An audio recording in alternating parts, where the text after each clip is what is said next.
Minha gente, o Regionalzão Talk é um oferecimento de Center. E Center, para você que não sabe, é uma loja especializada em produtos Apple aqui da cidade de Uberlândia. É, meu amigo e minha amiga, para você que quer comprar um iPhone ou quer comprar um MacBook, lá é o lugar ideal. Deixou cair? Quebrou o vidro? Estragou? Acabou a bateria? Deu um problema? Tem que comprar um carregador? É na eCenter, viu? @eCenter. Vai aí no Instagram, que aí você fica sabendo de todos os detalhes. Assistência técnica completa e produtos novos e usados da Apple, beleza? Lembrando que o Regionalzão Talk também é um oferecimento de Confiança Alimentos. Confiança Alimentos, a carne mais gostosa do Brasil. É um frigorífico aqui, ó, da cidade de Uberlândia, meu amigo e minha amiga. Eu vou te falar, hein? Produtos de altíssima qualidade da família Confiança e também Gran Reserva. Você encontra em vários supermercados aqui da cidade de Uberlândia. Pode ser lá no Leal, pode ser nos supermercados Leal, pode ser no Deville. São inúmeros supermercados que têm os produtos do Confiança Alimentos. Então fica ligado, Confiança Alimentos, a carne mais gostosa do Brasil, hein? Um ótimo 2023 para todo mundo. Esse que é o primeiro talk do ano aí, essa temporada aí que vai vir muitos regionalzão talks por aí, sei lá como que fala. Regionalzão talk, vai vir muito por aí 2023 e hoje, abrindo a temporada, ela, deputada federal Dandara, seja bem-vinda aqui do PT, seja bem-vinda ao Regionalzão Talk mais uma vez, você já fez algumas participações aqui, quero te agradecer, seja bem-vinda novamente. Obrigado, Delino, obrigado a toda a equipe do Regionalzão, feliz demais de estar aqui contribuindo. Você que é natural de Gurinhatã, né? Nós somos tudo conterrâneos. Tudo de Gurinhatã. Do Rio Tijuco pra lá, você sabe. É tudo na minha currutela. Muito bem, Dandara, para começar, eu já quero começar com uma pergunta. Eu queria saber a sua opinião sobre esses ataques aí. O assunto do momento, né?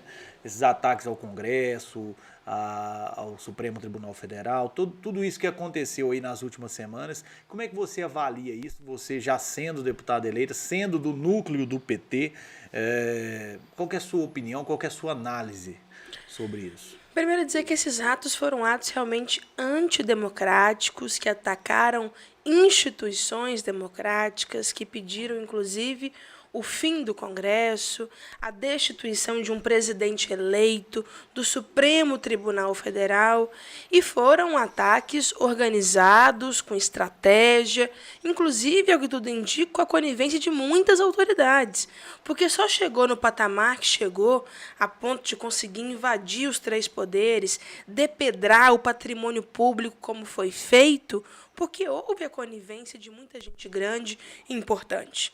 Eu, ao longo dos meus mais de 10 anos de caminhada, ativismo, já estive em Brasília várias vezes em manifestação contra a reforma da Previdência, contra a reforma trabalhista, já estive lá lutando pelo Fundo Nacional da Educação, pelos royalties do petróleo para a educação, e nós fomos em diversas vezes recebidos pelas forças de segurança que ali estavam. Eu sei muito bem como é que funciona uma guarda, uma estratégia quando se quer reprimir e colocar para fora. E não foi isso que nós encontramos. Nós encontramos nos vídeos, né, que circularam na internet, pessoas andando com muita tranquilidade, entrando pela porta da frente do Palácio do Planalto, enquanto policiais fotografavam, filmavam toda a ação.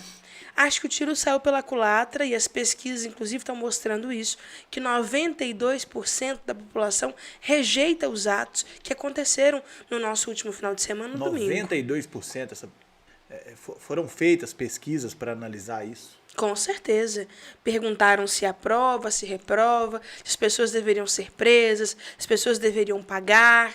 E todas as respostas foram na linha do que a gente acredita. Que, além de não ter sido legítimo, legal, as pessoas devem ser responsabilizadas pelos seus atos. Certo. E aí, quando a gente pensa nessa questão da responsabilização, como é que se acha que essas pessoas, como que essas pessoas devem ser punidas? Qual a sua análise? Acho que quem vai punir é a justiça, mas é muito importante dizer que eu descarto essa teoria de que existiam infiltrados que quebraram tudo e que por isso que teve aquela depedração e piriri e pororó.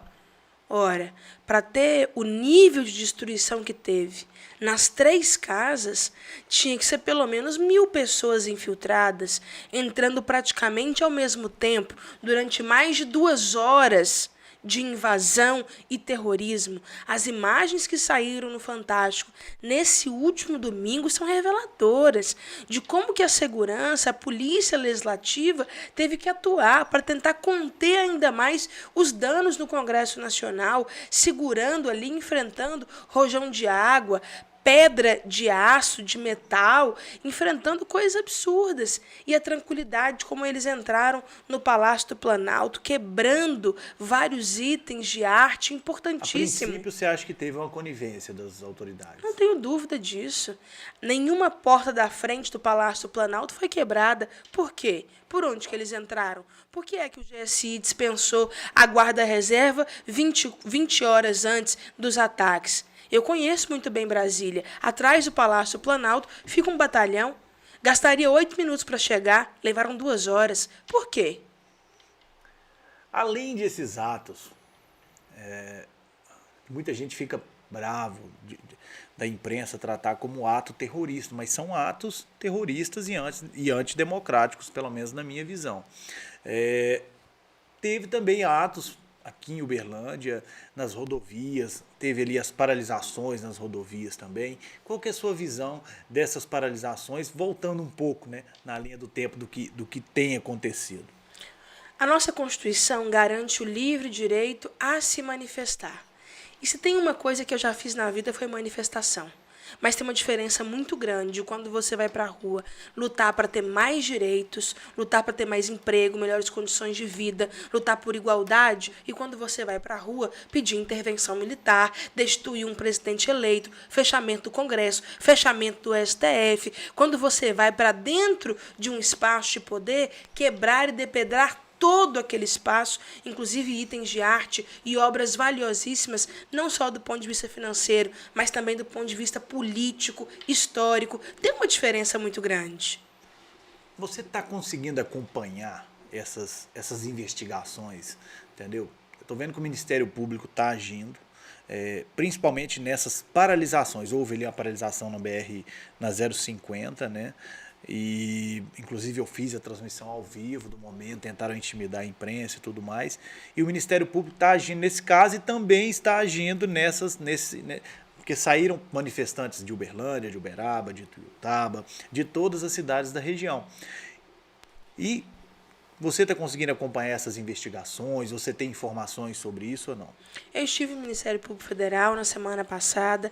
Assim que cheguei de Brasília, conversamos com o Dr. Onésio e com o Dr. Leonardo, que são aqui do Ministério Público Federal de Uberlândia, e eles nos apresentaram, de fato, uma longa investida, um trabalho árduo, dedicado do Ministério Público Federal em investigar e apurar tanto os que financiaram, quanto os que estimularam e também os que participaram de atos golpistas aqui em Uberlândia e lá em Brasília. É muita confusão. Não é à toa que teve até mandado de busca e apreensão na casa de alguns organizadores desses atos aqui em Uberlândia, né? Apreendeu os telefones de muitos. Você está no núcleo do PT. Todo mundo sabe disso, quem votou em você sabe disso, a população do Triângulo Mineiro.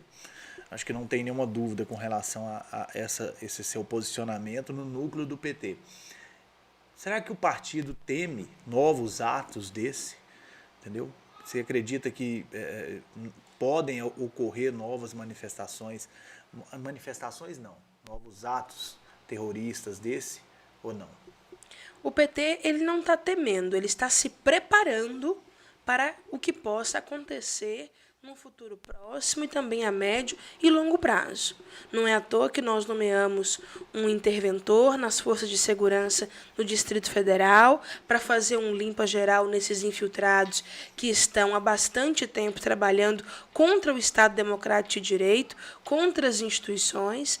Não é à toa que o nosso ministro da Justiça, Flávio Dino, tomou tantas ações, né, no ponto de vista da fiscalização, do controle e também do monitoramento, e tem priorizado nesse momento as investigações para que se possa responsabilizar todos aqueles que causaram tantos danos ao povo brasileiro. E eu não estou falando só de um ato de entrar, quebrar uma porta, entrar. Não.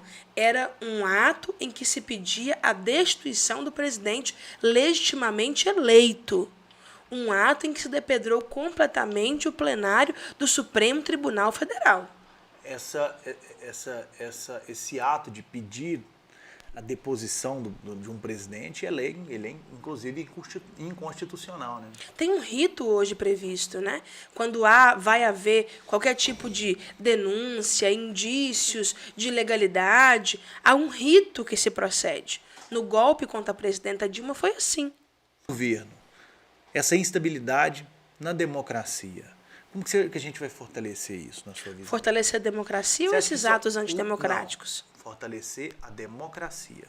Porque teve esses atos antidemocráticos, a gente sabe, a gente acompanhou, e a democracia acaba ficando um pouco estável, né? Como é que a gente vai reforçar isso? Primeiro é atuar para desmentir essas fake news que estão chegando no WhatsApp, que está no grupo da família, está muito mais próximo do que a gente imagina. É um tio, um amigo, é um vizinho que está replicando o tipo de conteúdo que nós sabemos que não tem informações realmente verdadeiras. Então, buscar essas notícias, saber se é verdadeiro, se é falso. Você acha que a própria pessoa que está compartilhando, ela tem noção? Na sua grande maioria, ela tem noção que está compartilhando fake news? Eu acho que tem níveis e níveis de pessoas, né? Acho que tem gente que realmente vai sendo levada por uma onda de compartilhamento de mentiras. Tem pessoas que, de fato, são mal intencionadas, que querem repercutir uma notícia falsa com outras intenções. Tem gente que vai acreditando naquilo tudo. Tem gente que sabe que é falso, mas replica. Eu acho que tem todo tipo de pessoa envolvida nisso. Porque o fake news, de fato, na hora que a gente bate o olho nele, na grande maioria, a gente consegue identificar de cara que é um fake news. Mas olha, eu tenho uma tia que assim, ela recebe coisas absurdas no WhatsApp. E ela me liga, minha filha, eu recebi isso, é verdade? Você pode olhar para mim? 72 horas, só mais 72 horas. Exatamente. Essa fake das 72 horas, Demais. eu acho que foi a mais utilizada, né? E eu tenho que fazer assim, não, tia, isso não é verdade, por isso. Toma aqui as notícias verdadeiras, isso que está acontecendo. Você te lembra de alguma fake bizarra? Porque mais bizarra do momento, porque essa das 72 horas foi o auge, mas tem a fake do general Heleno, que não seria o Lula. Você viu essa? Eu vi essa. Não seria o Lula que teria sido subido a rampa, teria sido o general Heleno. Tem alguma bizarra que você lembra? Você fala, não tem como o cara compartilhar isso. O negócio viraliza no Brasil inteiro e quem sabe até no mundo. E aquilo passa a ser uma realidade para aquelas pessoas que compartilham. Eu tenho um amigo do Complexo do Alemão que eles estão dizendo a todo momento que ele era um infiltrado lá no ato. E aí estão colocando foto de um encapuzado lá no ato dizendo que é ele. Ele estava no Rio de Janeiro com a família, com a filha, com a mãe, com o amigo. Não estava em Brasília. A vida do cara virou um inferno. Você não acredita? Tô morrendo de dó. Fake news é complicado. Tem lógica. Como que foi sua participação no governo de transição? Mudando um pouco, saindo um pouco dessa questão de fake news, de tudo que está acontecendo. Como é que foi a sua participação nesse governo de transição? Eu fiquei muito feliz e honrada com o convite do presidente Lula, porque ele pediu que em todos os grupos de trabalho tivessem também parlamentares, em especial parlamentares que vão liderar debates em temas e áreas importantes no próximo período, para que a gente também pudesse se apropriar e tomar pé da situação. Eu estive no grupo de igualdade racial, fizemos um levantamento muito importante do desmonte do SINAPI, que é o Sistema Nacional de Igualdade Racial, o desmonte de políticas de equidade, de promoção da igualdade, e como é que isso afetou também estados e municípios. E também um levantamento do ponto de vista legislativo. Quais foram as leis que foram aprovadas, decretos, que são um atraso para combater o racismo e as desigualdades, e quais são aquelas que devem ser prioridade e que estão paradas na Câmara há um tempo. Foi um compilado muito importante. Certo. O PT de Minas não foi tão contemplado no primeiro escalão do governo Por quê, na sua análise? E você acha que no segundo escalão vai ter mais contemplados? Já está tendo mais contemplados, né? Hoje nós temos o Nilmário Miranda, que é o segundo nome do Ministério de Direitos Humanos, o André Quintão, que é também secretário de Assistência Social no Ministério do Desenvolvimento Social, que é muito importante. Porque a gente entrevistou aqui o deputado Reginaldo Lopes, né? Inclusive Sim. Você estava presente, e a gente ficou nessa expectativa dele vir para o primeiro escalão do governo Lula. E até o momento isso não aconteceu. Existe, então, uma expectativa? Acho que nós vamos ocupar agora bem os cargos de segundo escalão. Tem outros nomes ainda colocados do nosso estado. Tem ainda coisas importantes aqui em Minas, que o PT também está priorizando estar. E o Reginaldo é um nome coringa do Lula para muita coisa, né? Então pode ir para alguma coisa na mesa diretora, na liderança do governo, pode ir para o partido. Se criar outro ministério, pode ir para esse outro ministério que criar. Apesar que tem o Alexandre Silveira, né, que a gente também já entrevistou, que está no Minas, foi para Minas Energia. Minas Energia, né? Inclusive teve aqui também no Talk. E a sua atuação lá dentro da Câmara dos Deputados? Porque afinal de contas seu mandato começou, né? E as pessoas querem saber como é que vai ter essa sua participação voltada para o governo. Como é que vai ser essa bancada do PT lá dentro, essas articulações, como serão feitas? A gente brinca, né, que assim, o nosso mandato começou desde o dia que nós fomos eleitas. Porque posse mesmo só dia 1º de fevereiro. 1º de fevereiro, ainda tá chegando. Vamos chegar lá. Mas desde a semana seguinte, no segundo turno da campanha Lula, eu já coordenei a campanha em 200 cidades aqui da nossa região. Logo depois da eleição, eu fui para a transição nas articulações da bancada, de ministério, da mesa diretora. Então, tem muita coisa acontecendo em Brasília. Estou fazendo questão de estar desde o início, porque acho importante que a nossa região, o nosso estado, tenha representatividade nesse espaço. O nosso mandato vai servir para defender o povo de Minas Gerais, para trazer recurso, desenvolvimento, para a gente trazer bons projetos. Eu ando na rua todos os dias, Adeline, e o povo me para, Dandara, vai voltar a Minha Casa Minha Vida, pelo amor de Deus. Eu moro de aluguel, estou na fila da casa, tem 10 anos, 6 anos, eu não aguento mais pagar aluguel, eu quero muito trazer projetos como Minha Casa Minha Vida para cá. Nós temos que continuar expandindo a universidade, está lá aquela obra de ampliação do HC, há tantos anos parada, já veio recurso, já voltou para trás e a gente não consegue terminar. É uma obra que vai atender muito as nossas pessoas da nossa região do Triângulo Mineiro, Pontal e Alto Paranaíba. Quero atuar para a gente trazer também recursos para a educação, para a saúde. Está muito diferente da vereadora Dandara para a deputada Dandara. O sarrafo subiu? Estou te perguntando, está dando muita diferença? Acho que agora a gente está nos debates nacionais que são bem amplos, o que exige da gente isso também. Isso facilita. Talvez seja a principal diferença, né, da Câmara de Uberlândia para a Câmara dos Deputados. São outras relações, né? A gente tem que chegar agora estudando novos temas, nos desafiando, construindo outras perspectivas. Mas estou gostando muito, porque estou achando o debate assim, muito qualificado em várias áreas. E como são 500 deputados, você tem gente ali que é especialista em tudo, né? Então você pode também muitas frentes parlamentares lá para discutir. Muitas comissões, né? Muitas. E a nossa bancada de Minas também está muito boa, tanto do partido como de Minas Gerais, no modo geral. Assim, muita gente que está realmente dedicada a construir um novo parlamento. Você não está de olho em nenhuma comissão, tentar participar de nenhuma comissão? Ou você, não como líder, mas você quer participar? Participar. Acho que no primeiro mandato, no primeiro ano, queria muito acompanhar a comissão de educação, por exemplo. Eu sou professora, eu fui cotista na graduação, fiz pedagogia aqui na UF, fiz mestrado na UFMG em educação, tenho um compromisso muito grande. Venho de uma família de professores, né? Então, quero estar, inclusive, também na lei de cotas, que vai ser votada novamente esse ano. Nós estamos construindo agora muita coisa. Vai ser uma grande prioridade do nosso mandato a educação, a pauta da juventude, a juventude negra, oportunidades, direitos. Nós temos que construir perspectiva de futuro para o nosso povo, né? Dandara, mudando um pouco o foco aqui, vindo para Uberlândia, para a cidade de Uberlândia especificamente.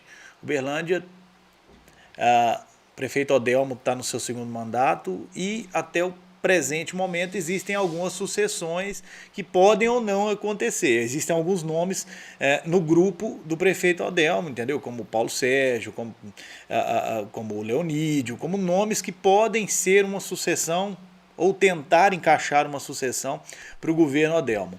E aí, de um outro lado, existe uma ventilada de, não, a Dandara agora, como é uma nova liderança política da região, do Triângulo Mineiro, pode ser candidata a prefeita na cidade de Uberlândia. Você pretende participar ativamente desse pleito ou não? Eu agradeço muito as pessoas terem ventilado o meu nome, porque acho que é uma baita responsabilidade, né? Carregar isso assim como uma nova liderança, alguém que poderia cumprir esse papel na cidade. Não é pouca coisa. Uberlândia é a segunda maior cidade de Minas Gerais, é um grande polo de indústrias, de transportadoras. Está, de fato, no coração do Brasil. Eu tenho um carinho enorme por essa cidade. Adelina, eu sou uma soldada na guerra. O que o partido precisar, o que o povo de Uberlândia precisar, é isso que nós vamos construir. Tem muita gente que me perguntava, mas por que ser candidata a deputada federal agora? Você não tinha que terminar esse mandato de vereadora? E a resposta que eu dei para todo mundo era, as lutas que nós estamos fazendo em Uberlândia são lutas urgentes para todo o estado de Minas Gerais. Então eu vou precisar construir essas lutas em Brasília. E nós percebemos que tinha espaço para isso. Fizemos uma avaliação, montamos estratégia, porque não dá para fazer política só com a vontade, o vento ou a individualidade. É preciso pensar coletivamente onde estamos, para onde queremos ir, o que nós queremos realmente fazer. É importante você falar sobre essa estratégia, porque muita gente às vezes entra na política ou pensa que política é no achismo. E não é. E não é. Então teve uma estratégia, você sabia que dava para chegar. Com certeza. Analisamos o cenário aqui em Uberlândia, no Triângulo Mineiro, no resto do estado. Não é por acaso que nós tivemos 86 mil votos. Nós pensamos realmente por onde vamos, o que vamos. O que nos move é o coração. É um desejo de mudança, é a luta, é transformar a nossa sociedade. Agora, o que nos faz caminhar é o cérebro, é a cabeça. Se o partido falar, Dandara, precisamos que você seja candidata a prefeita de Uberlândia, você vai? Vou, não tem jeito. Vai com o partido. Porque, igual a gente falou, estrategicamente a cidade de Uberlândia é muito importante. Não só para o PT, para qualquer partido. Claro. Entendeu? É Claro, uma cidade... E é isso, assim, hoje eu sou a única deputada do partido no Triângulo Mineiro, Pontal, Alto Paranaíba. O nosso desafio de reconstrução aqui é muito grande, muito grande. E nós vamos precisar, na próxima eleição, eleger muitos vereadores, vereadoras, renovar a política no nosso Triângulo Mineiro, renovar as prefeituras, apontar para o futuro, colocar mais gente engajada, comprometida realmente, porque é muito ruim você chegar numa Câmara em que os debates não acontecem. Você já esteve na Câmara, já acompanhou muitas sessões, você já viu quem sobe na tribuna para debater projeto, para apresentar ideias, para apresentar pontos de divergência e concordância. Quem sobe? Então, não são os 27 vereadores. Isso é muito ruim. Nós temos que ter uma Câmara mais qualificada, com gente que realmente está disposta a trabalhar pelo povo e pelo povo. Dandara, falando ainda um pouco de estratégia, né? A gente falou já sobre a possibilidade de você ser ou não candidato a prefeito em 2024, mas, a princípio, nesses 2 primeiros anos de mandato, nós temos alguns municípios, por exemplo, Uberaba, que é uma cidade de quase 400 mil habitantes, que ficou sem deputado. Ficou sem deputado. Esse povo não pode ficar sem ter uma representação parlamentar, né? Qual que é a sua análise sobre uma cidade daquele porte, por exemplo, não ter um deputado? Uberlândia, por exemplo, tem 4 deputados. Ituiutaba tem 1 deputado. É claro que, no caso de Ituiutaba, o André teve voto em todo o estado, mas ele é de Ituiutaba. Como é que é a sua análise sobre uma cidade igual Uberaba e ela pode ou não ficar desassistida? Olha, está correto. O nosso foco nos próximos 2 anos vai ser trabalhar muito pelo nosso Triângulo Mineiro, trazer projetos, ser uma deputada de toda a região, de todo o estado. Eu fui votada em 741 cidades. Isso gera para nós uma grande responsabilidade. Eu tive quase 3 mil votos em Uberaba, 1.500 votos em Araguari, 1.000 votos no Prata, 800 votos em Ituiutaba. Então, são cidades que realmente demandam atenção, demandam projetos, demandam que a gente esteja perto, construindo e pensando no desenvolvimento. acho que a gente vai precisar também montar isso que eu chamo de estratégia, que é para a gente não dividir ou fragmentar demais determinados campos a ponto de não conseguir eleger ninguém. Acho que em alguns momentos isso prejudica a gente. Nós temos que ter um horizonte, pensar junto, onde nós queremos chegar e quem que a gente dá para reunir aqui nesse momento para chegar nesse horizonte estratégico. É, muita coisa acontecendo. Falando ainda de reeleição, a política ela não se faz de uma vez, né? Ela tem um planejamento que ele é feito.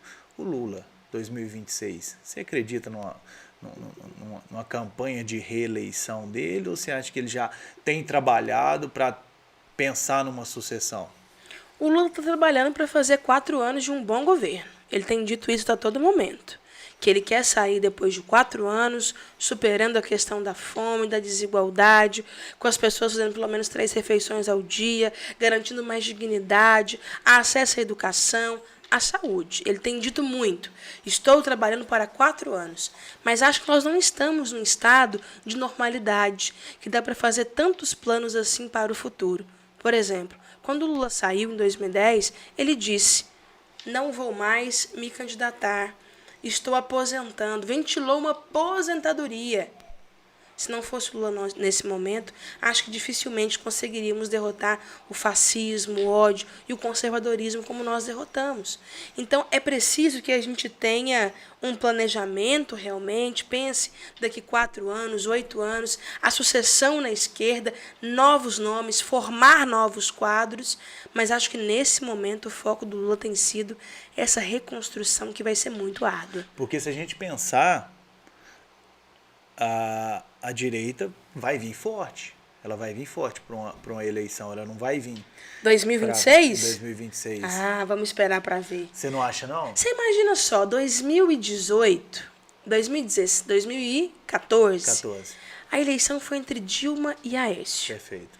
Você imaginaria... Por isso aqui que o Aécio não leva. Por isso aqui que o Aécio não leva. Você imaginaria que na eleição seguinte, 2018... o PSDB teria o desempenho que teve eleitoral?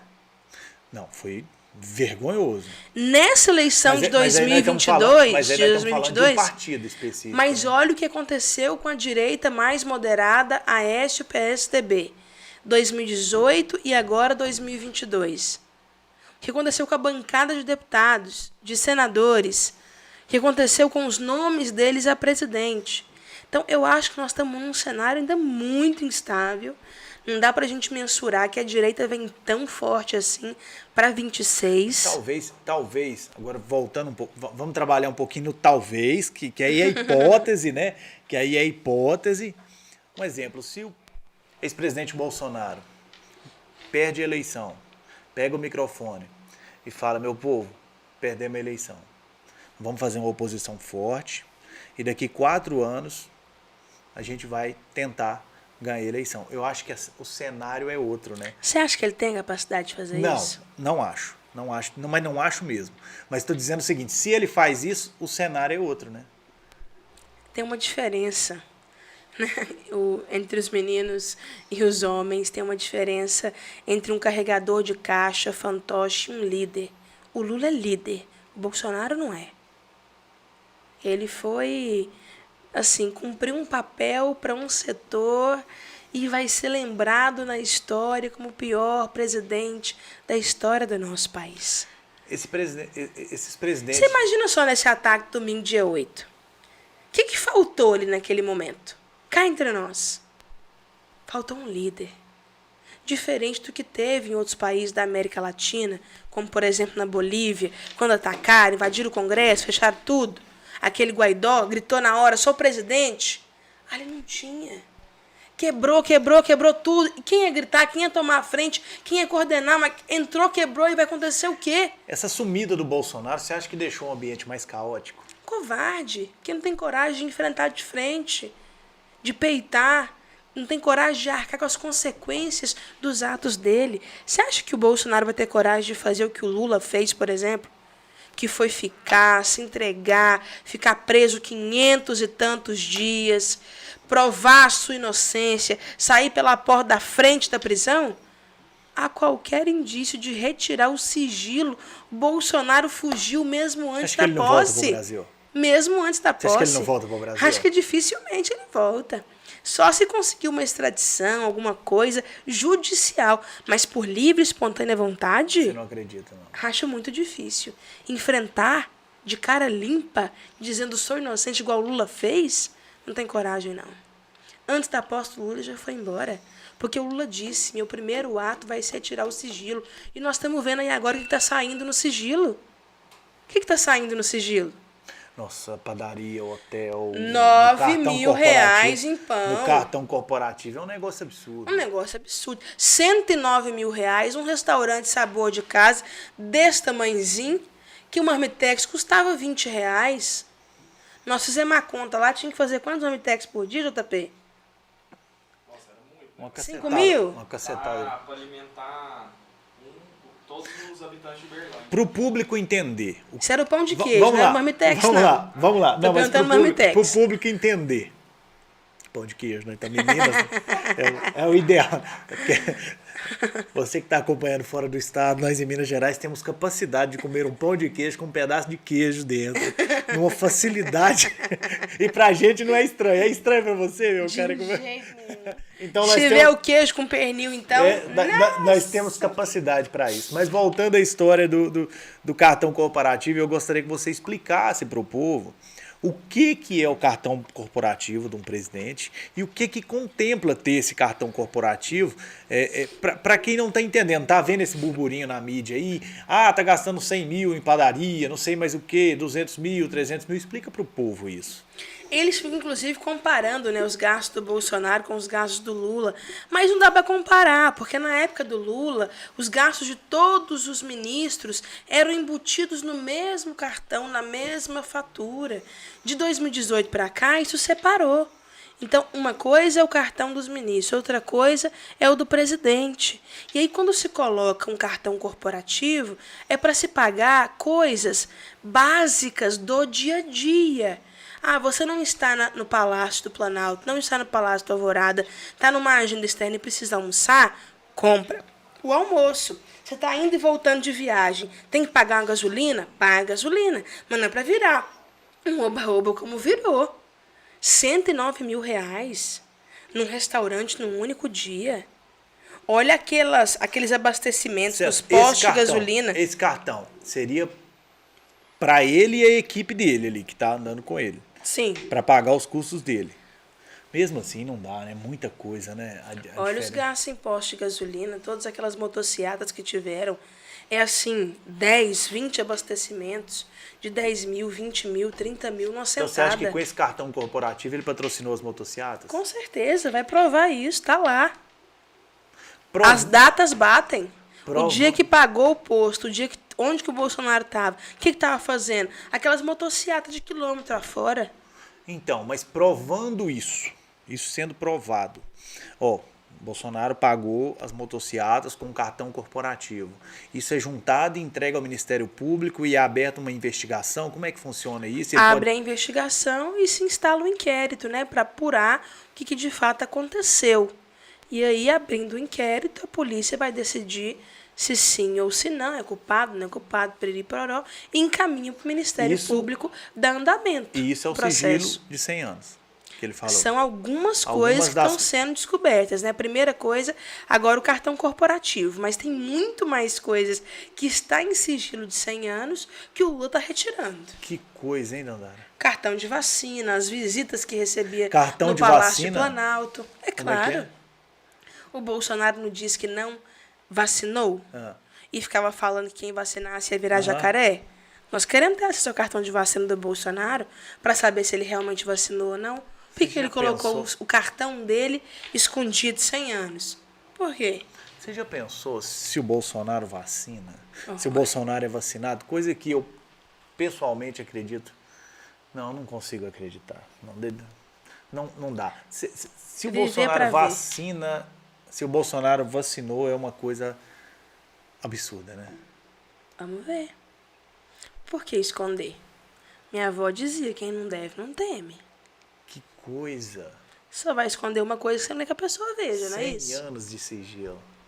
As visitas que ele recebia no Palácio do Planalto. Para que colocar em sigilo? O povo não pode saber quem visita um presidente? Afinal de contas, é o presidente. Na casa do Palácio da Alvorada, que é um patrimônio público, bem do povo? Por quê? Dandara, quero te agradecer pelo bate-papo aqui, muito bom falar com você. Já vou deixar aqui falado que a gente vai fazer um talk lá em Brasília, no seu gabinete. Perfeito. Entendeu? A gente vai fazer um bate-papo lá para falar como é que tá aí essas movimentações. Anexo 4, gabinete 233. A gente vai fazer um talk lá para ver como é que tá o andamento do seu mandato, as comissões, o que você está fazendo, o que o povo... Então a gente vai fazer o talk lá no seu gabinete e no gabinete de vários outros deputados do Triângulo Mineiro, que a gente já está se organizando. Então a gente vai lá em Brasília e vai fazer esse talk lá. Quero te agradecer e gostaria que você finalizasse e falasse como que o PT pretende apaziguar o país. Coisa simples, né? Coisa simples, a pergunta fácil. Eu ia fazer um bom pão de queijo, um bolo de cenoura, cobertura de chocolate, fazer um cafezinho, botar todo mundo sentado na mesa, vamos tomar um lanche, um café. Era assim que minha avó fazia. Punha nós tudo sentado na mesa, fazia beijar, abraçar, comer o pão de queijo, o bolo, acabou o lanche, tudo resolvido. Uma vara de amor, uma de goiabeira. Com certeza, estava ali do lado. Se começasse a reclamar demais, e vara de amor é triste, que não quebra, né, não menino? Quebra, Nossa, misericórdia. Enverga, mas não quebra. Já apanhei demais. Exatamente. Mas Nossa Senhora.